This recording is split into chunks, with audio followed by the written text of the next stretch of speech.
नमस्कार, मैं इरशाद ज़ैदी। शब्द.com में आपका हार्दिक स्वागत है। आज हम बात करेंगे मध्य प्रदेश लोक सेवा आयोग के बारे में, क्योंकि हाल ही में अभी आपको पता होगा कि टीवी के माध्यम से, अखबार के माध्यम से, जिस हिसाब से आपको मालूम पड़ा होगा कि मध्य प्रदेश लोक सेवा आयोग का जो सिलेबस है उसमें अभी बदलाव किया गया है। तो हमारे साथ में यहाँ पर कुछ ख़ास मेहमान जुड़े हैं, हम उनसे भी बात करेंगे उस बदलाव के बारे में कि क्या बदलाव किया गया है और कैसे तैयारी करनी है। अगर कोई एमपीपीएससी की तैयारियाँ कर रहा है तो उसको कैसे तैयारी करनी है, इसके बारे में हम बात करेंगे। और यहाँ कुछ स्टूडेंट्स भी हमसे जुड़े हुए हैं, हम उनसे भी बात करेंगे, चर्चा करेंगे कि वो किस तरह से अपना जो रूटीन है पढ़ाई का, कितने घंटे वो पढ़ाई करते हैं और कितने घंटे पढ़ाई करके वो किस पैटर्न पर वर्क कर रहे हैं। अब क्योंकि पिछला पैटर्न जो था अब बदल चुका है, तो अब वो उनकी स्ट्रैटेजी क्या होगी, इन सब चर्चाओं को हम आगे बढ़ाते हैं। तो हम सबसे पहले हमारे यहाँ पर मेहमान का स्वागत करते हैं। बहुत बहुत स्वागत है सर आपका। आपका शुभ नाम? रितेश यादव। रितेश यादव जी। तो सबसे पहले मैं आपसे ये पूछना चाहता हूँ, जानना चाहता हूँ कि एक्चुअल में जैसे जो लोग देना चाहते हैं या देने वाले हैं, या इस बार जो परीक्षा निकली है, तो मध्य प्रदेश लोक सेवा आयोग जिसको बोलते हैं एमपीपीएससी, मतलब ये है क्या बेसिकली? इसका थोड़ा सा एक डिटेल बताइए कि ये है क्या, इसमें होता क्या है? देखो, मध्य प्रदेश लोक सेवा आयोग एक बॉडी है जिसका जिक्र भारतीय संविधान के आप आर्टिकल 315 में किया गया है। इसमें ग्रुप बी से लेकर कुछ पोस्ट ग्रुप सी के लेवल तक का सब तरह की पोस्ट वो लेने के लिए कंडक्ट कराती है एग्ज़ाम्स, उसमें रिक्रूट करती है।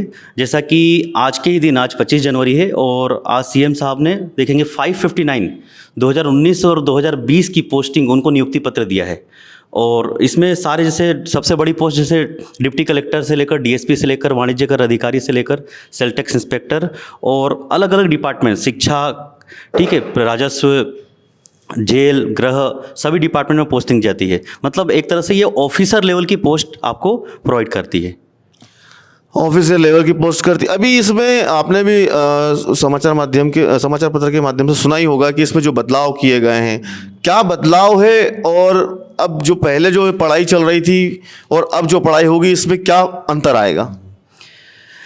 जैसा कि आपको मालूम है कि मैं जानता हूं कि इसमें कोई ज़्यादा इतना लोड लेने की बच्चों को ज़रूरत नहीं है, क्योंकि बस एक यूनिट चेंज हुआ है और एक जो यूनिट था, यूनिट 10 जो कमीशन था, उसको चेंज करके वो यूनिट जो अपने कॉन्स्टिट्यूशन में उन्होंने कर दिया है। एक्चुअल में कमीशन उसका भाग ही था।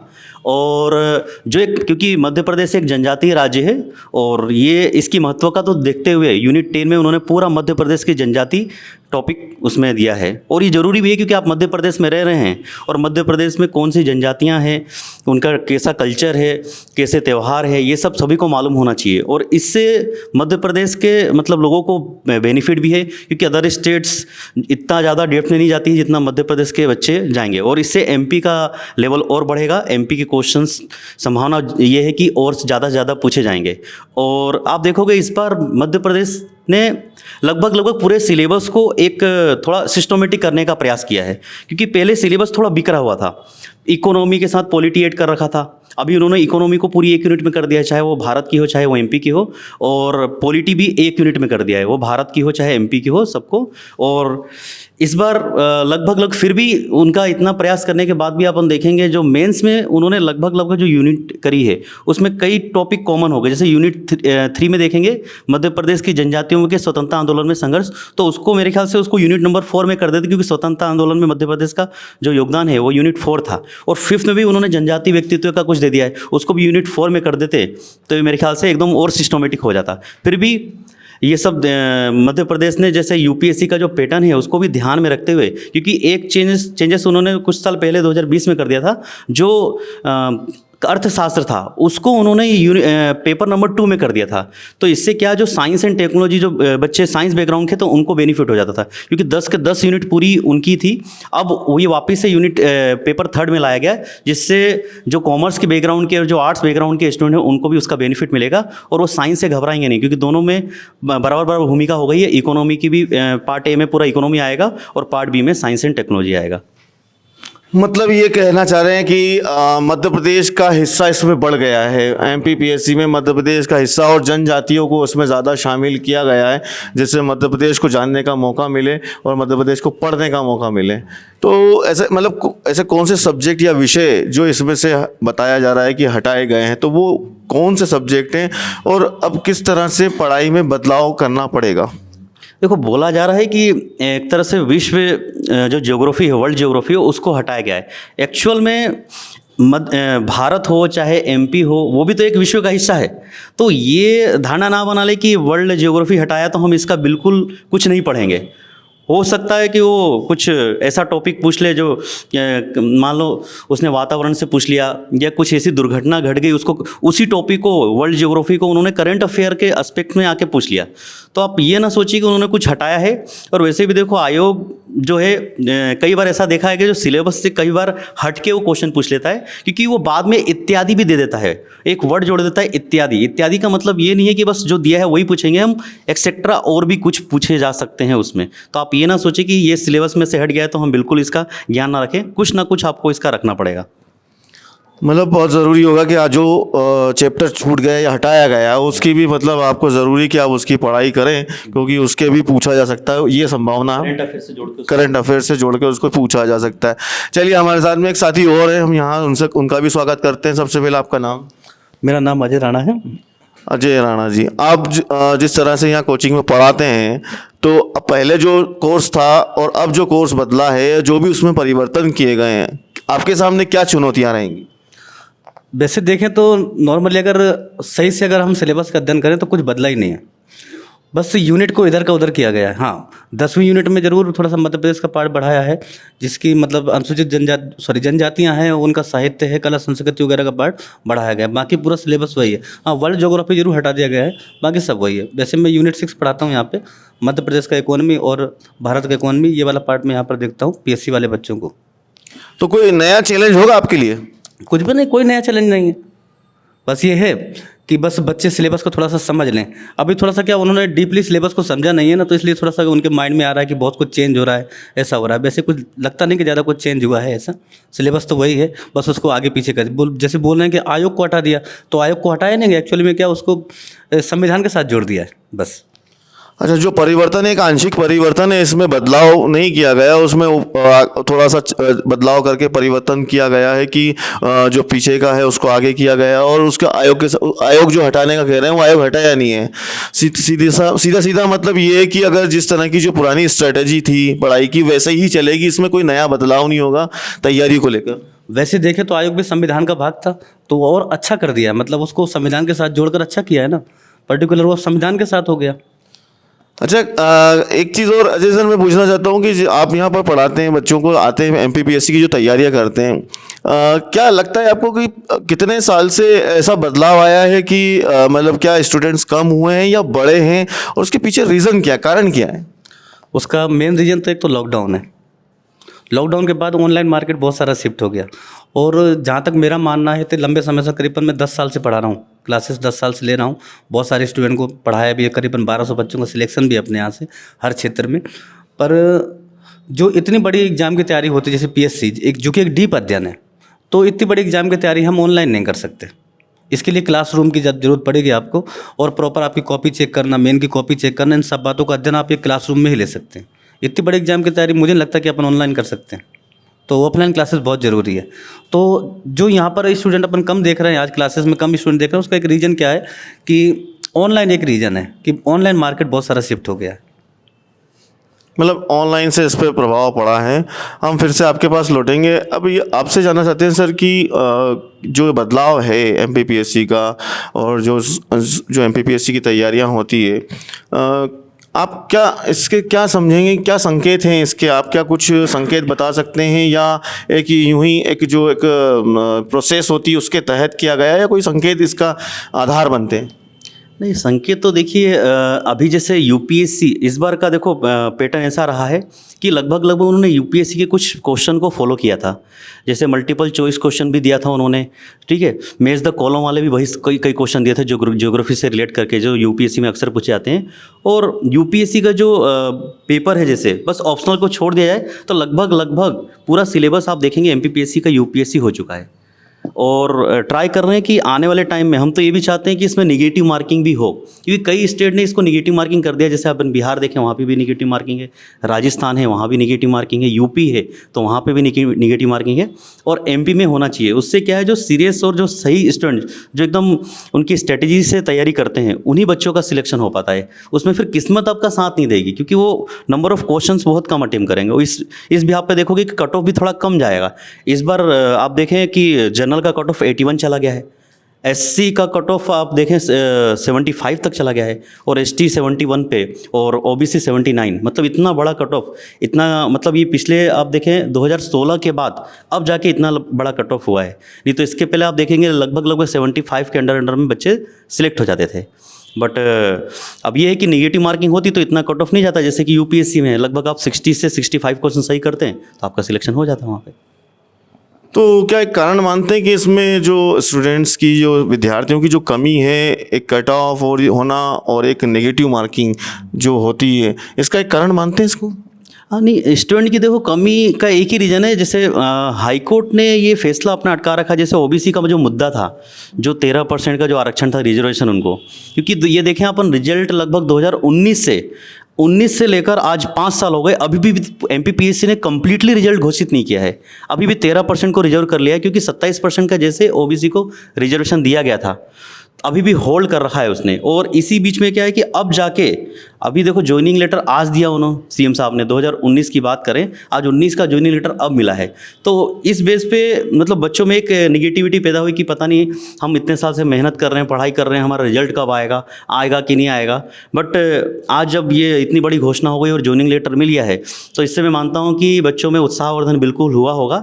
और जो सरकार की नीति है कि हम गुड गवर्नेंस लेके आएंगे, तो मेरे ख्याल से गुड गवर्नेंस लाने में इनका बहुत बड़ा आज जो कदम उन्होंने उठाया है, इससे बच्चे मोटिवेट होंगे। और डेफिनेटली मैं उम्मीद करता हूं कि अभी केवल एमपीपीएससी ने 60 पदों पे ही नियुक्ति अभी दिया है, इसको और बढ़ा के ये 300-400 के समथिंग करे, ताकि बच्चों में और उत्साहवर्धन हो। और अभी देखा जाए कि डेट बहुत अभी बची हुई है, लगभग 18-19 फरवरी लास्ट डेट है। तो मैं मानता हूं कि डेफिनेटली अभी पोस्ट बढ़ेंगे, क्योंकि केवल 7 ही डिपार्टमेंट ने अपना पोस्ट दिया है। तो 60 से मेरे ख्याल से इसको 300 से 400 हो जाए तो बच्चों में और उत्साहवर्धन होगा। और जो बचे हुए इंटरव्यू हैं उसको भी जल्द से जल्द कंडक्ट कराए, ताकि बच्चे और मोटिवेट हो कि हाँ हमारा सारा रिजल्ट क्लियर हो गया है और 23 और 24 का ये एग्ज़ाम हुआ और हमारा रिजल्ट भी आ गया है। अच्छा, इसमें ये बताइए कि पेपर का जो पैटर्न होता है वो किस तरह से पेपर होते हैं, कितने पेपर होते हैं, और कौन लोग इस परीक्षा को दे सकते हैं? देखिए, इसमें मेन 3 एलिजिबिलिटी होती है। सबसे पहला कि आपका ग्रेजुएशन कंप्लीट हो जाना चाहिए, नहीं तो लास्ट ईयर वाले बच्चे भी इसमें अप्लाई कर सकते हैं, बशर्त उनकी एज 21 हो जानी चाहिए। 21 साल से जितने बच्चे बड़े हैं वो सभी इस एग्ज़ाम को दे सकते हैं। और कोई इसमें परसेंटेज का कोई प्रावधान नहीं है, आप 33, 40, 50 कोई भी परसेंट है आप इसको दे सकते हैं, ठीक है। बस एक योग्यता वो लिखते हैं कि 21 साल की एज आयु कंप्लीट हो जानी चाहिए, और इसकी आयु की गणना वो 1 जनवरी से करते हैं। जैसे 1 जनवरी 2024 को आपने यदि 21 साल की आयु कंप्लीट कर ली है तो आप एग्ज़ाम ये देने के योग्य हैं। और दूसरा ये कि लास्ट ईयर वाले बच्चे भी अप्लाई कर सकते हैं, क्योंकि कई बच्चों को इसके बारे में जानकारी नहीं होती कि हमारा तो अभी ग्रेजुएशन कंप्लीट नहीं हुआ है। तो डेफिनेटली लास्ट ईयर वाले बच्चे बट उनकी एज 21 साल हो जानी चाहिए, और यही योग्यता है।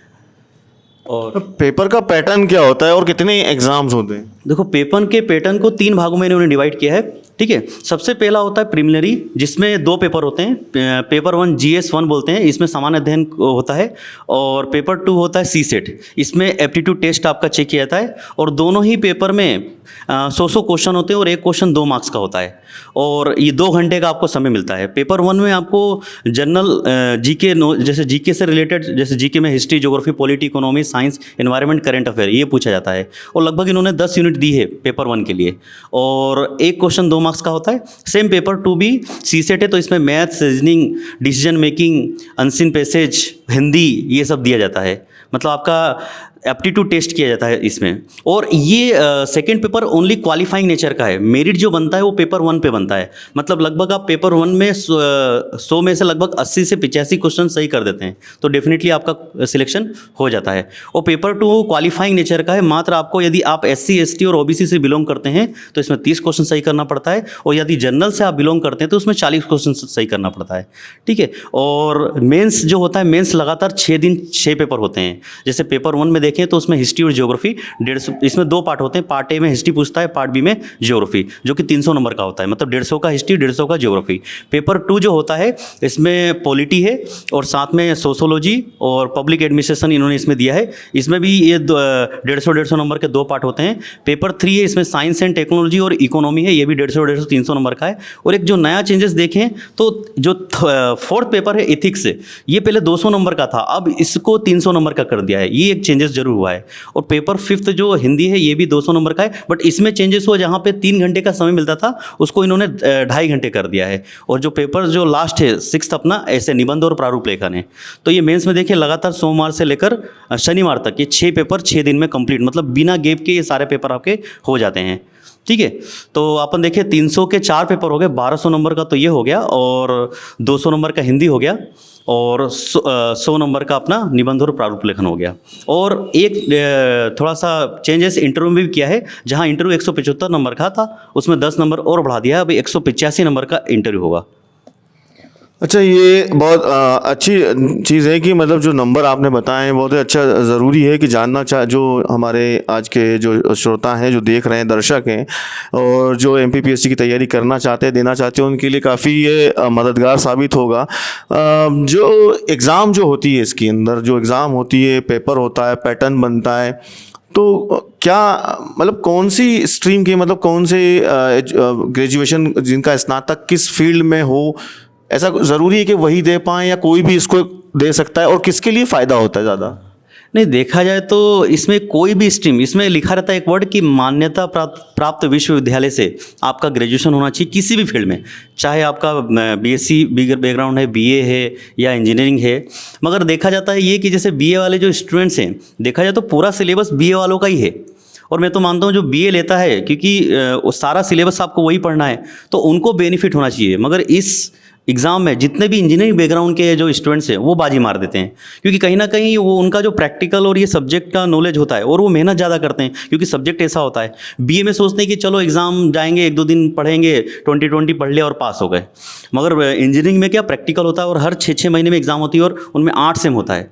तो देखा जाए टॉप 10 का यदि अपन रिजल्ट निकालते हैं तो लगभग आप 6 से 7 स्टूडेंट आपको BE मतलब इंजीनियरिंग बैकग्राउंड के ही मिल जाते हैं। यही सेम पैटर्न आप UPSC में भी देख सकते हो, मतलब टॉप 10 में 6-7 रिजल्ट आपको इंजीनियरिंग बैकग्राउंड के ही मिल जाएगा। और नो डाउट कहीं ना कहीं साइंस वाले बैकग्राउंड को इसका बेनिफिट मिलता है, क्योंकि एक MPPSC में पेपर है फॉरेस्ट डिपार्टमेंट, वो केवल साइंस बैकग्राउंड वाले बच्चे ही दे सकते हैं। ठीक है। उसमें आर्ट्स वाले, कॉमर्स वाले, इनको अलाउ नहीं किया जाता है, क्योंकि वो फॉरेस्ट है और फॉरेस्ट में फिजिक्स, केमिस्ट्री और बायोलॉजी का आपको नॉलेज बहुत अच्छा होना चाहिए, क्योंकि पूरा टॉपिक को 11-12 बेस पे ही वो पूछा जाता है उसमें।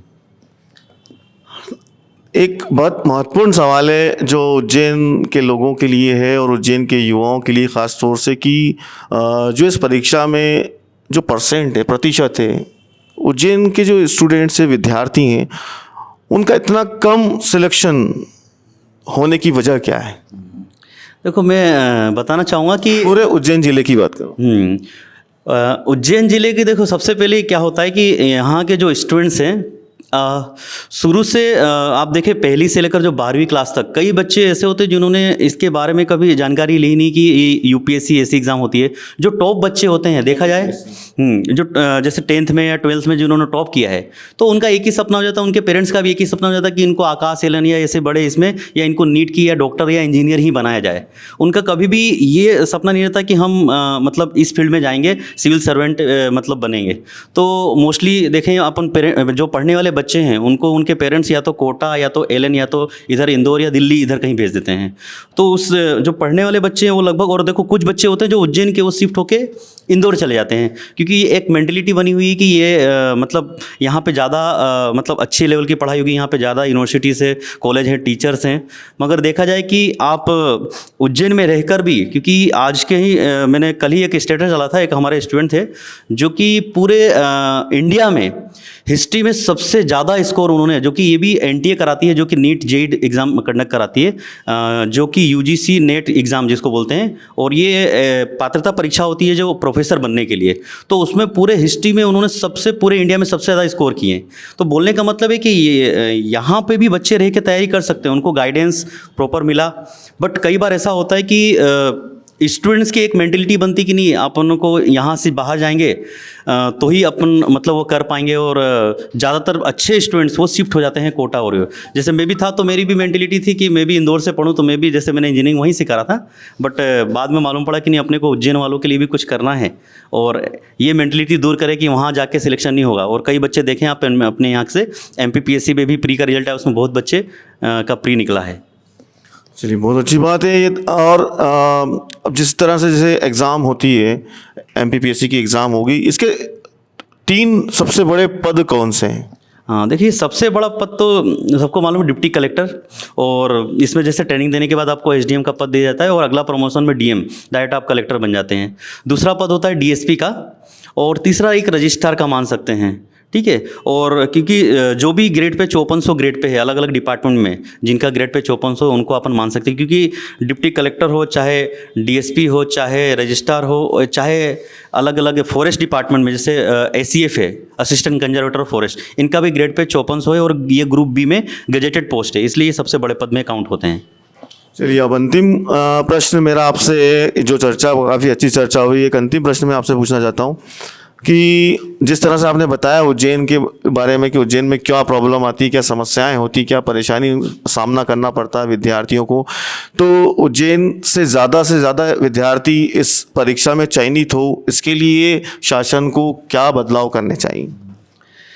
देखिए, शासन को सबसे पहले जैसे यहाँ जो कई बच्चे या कई ऐसे फैकल्टीज़ हैं जो डिज़र्व करते हैं, और वो लगभग सिलेबस का अच्छा ज्ञान रखते हैं, तो उनके लिए मतलब कहीं ना कहीं एक ऐसा एक जगह प्रोवाइड करना चाहिए, और उसमें सभी कैटेगरी के बच्चे, मतलब उनको एक ऐसा एग्ज़ाम कंडक्ट कराना चाहिए एज ए स्कॉलरशिप, और भले वो निःशुल्क कर दें, बाकी जो शासन उसका खर्चा उठाए, और वो टॉप 100 स्टूडेंट को छांटे पूरे उज्जैन से, और उनको पूरा मतलब वहाँ रहने का, खाने का, जो भी है उनको टेस्ट वेट से लेकर सारी सुविधाएं वो फैसिलिटी दें 1 साल तक पूरा प्रॉपर में। और डेफिनेटली ये यदि शासन करती है हर ज़िले में, मैं तो चाहता हूँ कि हर ज़िले में हो, और ऐसा होता है तो डेफिनेटली आप देखेंगे उज्जैन से भी रिजल्ट आएगा। और नहीं तो देखो कहीं ना कहीं बच्चे MPPSC में नहीं तो जो ग्रुप B लेवल के और भी एग्ज़ाम है, SSC हो गया, बैंक हो गया, रेलवे हो गया, उसमें भी डेफिनेटली वो बच्चे क्वालिफाई होते हैं। क्योंकि कई बच्चे देखे हैं जो PSC ना निकाल पाए हैं, उन्होंने अलग अलग हमारे यहाँ से कई अलग अलग जैसे बैंक में, SSC में, रेलवे में उन्होंने अच्छे लेवल की ग्रुप B लेवल की पोस्ट निकाली है। बहुत बहुत धन्यवाद आपका। आपने जो हमारा समय दिया है उस समय को हमने बहुत ही अच्छे तरीके से समझा कि MPPSC देना ज़रूरी है, क्यों ज़रूरी है, इसमें क्या पैटर्न होते हैं, क्या बदलाव हुआ है, आपको तैयारी कैसी करनी है, इन सभी सवालों के जवाब आज आपको यहाँ सुनने को मिले हैं। इसी तरह कार्यक्रम आपको और हम लाते रहेंगे आपके साथ। तब तक के लिए धन्यवाद।